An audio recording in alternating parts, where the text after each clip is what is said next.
Hello, this is Tony Heller from RealClimateScience.com. In this video, I'm going to be discussing 3 different ways which different news agencies misinform the public. Mark Twain said, "There are 3 kinds of lies: lies, damned lies, and statistics." He attributed this quote to British Prime Minister Benjamin Disraeli. Let's look first at how CNN misinforms the public. On the scale of the Holocaust, CNN guessed on deaths due to burning of fossil fuels. July 7, 2021, a climate reporter has claimed that the burning of fossil fuels kills an estimated 10 million people a year and compared it to being on the scale of the Holocaust.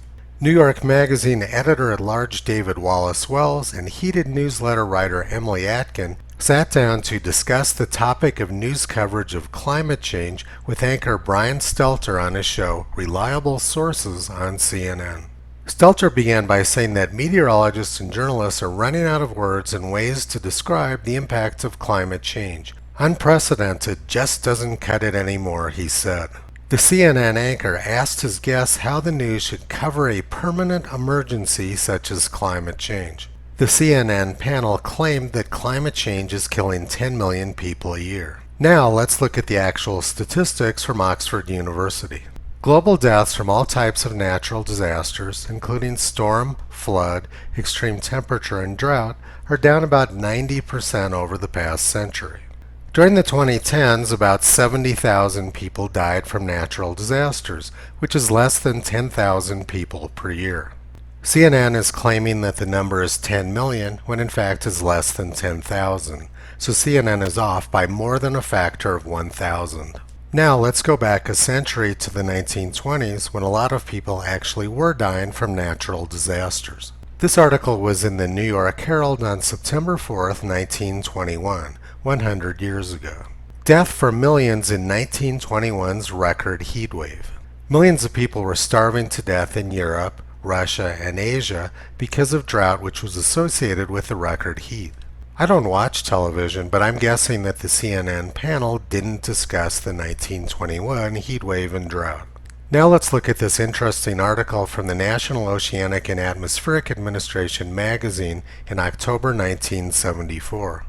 They said, in India, for example, before the global warming trend of 1890 to 1940, severe drought struck about once every 4 years. With the warming, however, and more abundant monsoon rains, drought came only once every 18 years or so, greatly increasing India's grain production. Some climatologists think that if the current cooling trend continues, drought will occur more frequently in India, indeed through much of Asia, the world's hungriest continent. What they're saying is that cold temperatures produce drought and famine, and global warming produces more rain, greatly increasing grain production. Their argument is that global warming is good for people and global cooling is bad. Here's another article from 90 years ago.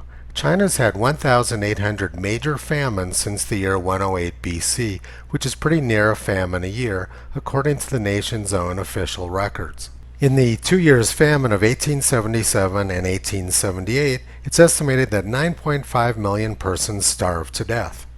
So 150 years ago, they actually were having climate-related holocausts in China. In other words, CNN got everything in their story exactly backwards. CNN's favorite way to misinform the public is to find a group of experts who are willing to lie in order to push CNN's agenda. One of their leading anti-Trump experts, Michael Avenatti, was just sentenced to jail today. The reality is that fossil fuels are keeping billions of people alive around the world. Our food production and distribution systems are completely dependent on fossil fuels, as are our power, communications, and transportation systems. If fossil fuel companies stopped delivering their product, civilization would collapse in a matter of days, and billions of people would be dead within a few months. We saw in Texas in February how rapidly people will die if they don't have access to heat during a cold snap. What CNN did was a cost-benefit analysis with completely fake costs and no mention of the benefits. If CNN got their way and fossil fuels were shut down, they would create a holocaust, not prevent one. And they're using the same technique to enable it which has always been used. The big lie is always at the center of these man-made human catastrophes. Now let's look at a slightly subtler disinformation technique used by the New York Times. They published this article today. The threat climate change poses to Chicago and the 9.5 million people in its metro area is not abstract. It's real and happening now. Their argument is that Lake Michigan water levels are rising and it's going to drown the 9.5 million people who live in the metro area. This is quite a change from a few years ago when the press was claiming that global warming was going to dry up the Great Lakes. May 18, 2018, climate change looms over all challenges to the Great Lakes. Lower water levels are due to several factors including warmer air. In December, water levels on Lakes Michigan and Huron reached an all-time low. And in 2014, Scientific American said that water levels of the Great Lakes are declining and it's due to climate change. Now let's look at the actual data for all of the Great Lakes over the past century. This data is from the National Oceanic and Atmospheric Administration. It shows water levels on Lake Superior, Lakes Michigan and Huron, Lake Erie, and Lake Ontario. You can see that there's no long-term trend in Great Lakes water levels. Sometimes the water levels go up sharply, and other times they go down sharply. In 2014, Scientific American said that low water levels were due to global warming. And now the New York Times says that higher water levels are due to global warming as well, even though the water has been just as high many times in the past. 70 years ago, the press wasn't as bad as they are now.